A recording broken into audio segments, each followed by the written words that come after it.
যে কোনো নির্দিষ্ট দলীয় ব্যালট বক্স যেন না আসে।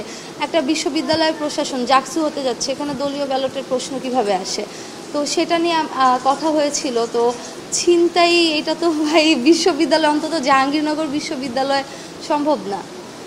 আচ্ছা, আপনি ভোট দিতে ঢুকেছেন এবং আমরা দেখেছি এবং ভিতর থেকে একটা অভিযোগ এসেছে আপনি বেশ কয়েকবার ভিতরে গিয়েছেন, বাইরে বের হয়েছেন। না না, প্রথমে হচ্ছে আমি যখন ঢুকেছি আমি আমার সিরিয়াল নাম্বারটা বেশ কয়েকবার না 2বার সিরিয়াল নাম্বারটা দেখিনি। সিরিয়াল নাম্বারটা হচ্ছে বাইরে থেকে দেখে গেলাম, তারপরে হচ্ছে আরেকবার গিয়েছি। সানশাইন আটা ময়দা সুজি, ভালোবাসায় তৈরি। আমাদের সিরিয়াল নাম্বারটা বাইরে লিস্ট দেওয়া আছে, তো ওইটা হচ্ছে দেখতে ভুলে গিয়েছিলাম যখন। তো ভাই আপনারা সাংবাদিকরাই তো বলতেছিলেন আপু আসেন আসেন, তারপর গেলাম। তারপর যখন দেখিনি তখন বাইরে আরেকবার এসে সিরিয়াল নাম্বারটা দেখে গিয়েছি। আর ভোট কেন্দ্রে কিন্তু বেশ কয়েকবার না, মানে ওখানে জাস্ট এই রুমের ভেতরেই হচ্ছে 2বার গেলাম।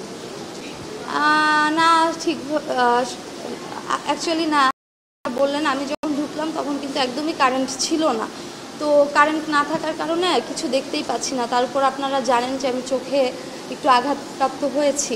তো তারপরে এই যে বিদ্যুৎ বিভ্রাট হলে প্রশাসন যে কি করবে সেটা তার আগে থেকে ব্যবস্থা নেয়। তো এই যে এই বিষয়গুলো আছে যেগুলো বলা যায় ইনফ্রাস্ট্রাকচারাল বা লজিস্টিক্স, সেগুলো নিয়ে তো প্রশাসন চিন্তা করেনি। তার উপর যে ভোটারদের জন্য যে ভোটদান কঠিন করে রাখছে, সেটার প্রতিফলন আমরা দেখতে পাচ্ছি। খুব বেশি মানুষ কিন্তু এখানে নাই, অথচ 33 বছর পর আরও অনেক বেশি মানুষ আমরা আশা করেছিলাম।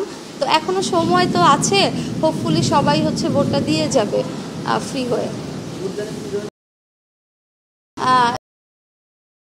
প্রথমত প্রার্থীদের যারা ভোটার লিস্টে নাম আসার পরেও তাদের দেখা যাচ্ছে যে আইডি কার্ডটা রিনিউ করতে হচ্ছে। আপনারা জানেন যে আমাদের সেশন জ্যামের কারণে আইডি কার্ডের মেয়াদ শেষ হয়ে যায়, কিন্তু আমাদের স্টুডেন্টশিপ কিন্তু থাকে। তো সেক্ষেত্রে যার যেরকম আইডি কার্ড আছে সেটা যদি হচ্ছে ওইভাবেই ভেরিফাই করা তো খুব টাফ কিছু না। তারপরেও একজন শিক্ষার্থী তিনি ভোট দিবেন, এটা কিন্তু তার গণতান্ত্রিক রাইট তিনি চর্চা করবেন। সেটার জন্য যদি 3-4 দিন দৌড়াদৌড়ি করা লাগে, তিনি কিন্তু ভোটদানে আগ্রহটা হারায় ফেলেন। তো আমার মনে হয় যে এজন্য ভোটার সংখ্যা কম, প্লাস হচ্ছে যে বললাম যে বিদ্যুৎ বিভ্রাটের সমস্যাটা, যে আমি কিছু দেখতেই পাচ্ছিলাম না, বাইরে থেকে কোনো আলো প্রবেশ করছে না, লাইট নেই, বারবার হচ্ছে আসছে যাচ্ছে লাইট যেগুলো আছেও। তো এইগুলো তো আসলে প্রশাসনের দেখা উচিত। এত বড় একটা উৎসব হচ্ছে আমাদের ক্যাম্পাসে, তো আশা করেছিলাম প্রশাসন আরও বেটারভাবে এগুলো হ্যান্ডেল করবে।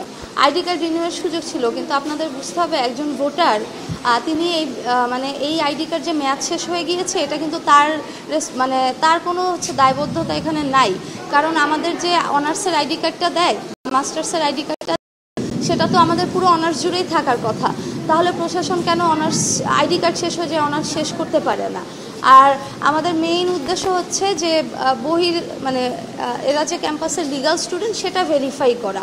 এটা ভেরিফাই করার অনেক ওয়ে আছে, কেন আপনাদের এটা রিনিউ করতে এত সময় লাগাবেন?